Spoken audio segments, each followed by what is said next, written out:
USA ja Saudi Araabia rünnakutesse lisandub midagi uut, sest Houthid on rünnanud Saudi Araabiat ning Ameerika Ühendriigid ja Saudi Araabia peavad Iraani õigustatult selle eskalatsiooni eest vastutavaks ja ründavad otse Iraani sees. Ja nii oli esimest korda Ameerika Ühendriikidel selles sõjas veel üks partner, Saudi araablased. See ei ole Iisrael ja on oluline taas märkida, et Iisraelil on õnnestunud kehtestada heidutus.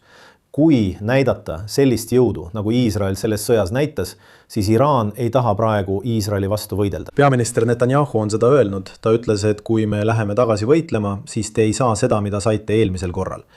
Ja Iisrael on näidanud, et nad on valmis tegema kordades rohkem.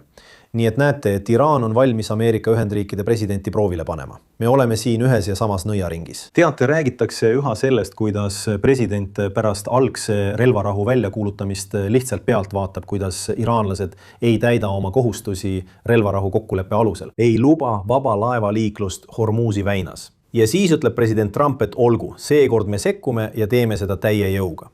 Ja siis tegutseb ta vaid piiratud määra. Eks iraanlased saavad sellest aru ja nad mõistavad Trumpi käitumist läbirääkimistel praeguseks palju paremini, kui ma arvan, et Trump mõistab nende käitumist läbirääkimistel.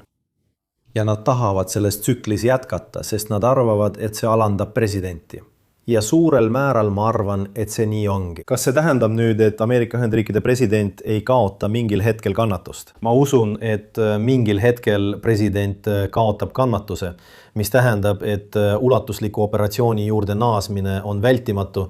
Küsimus on ajastuses.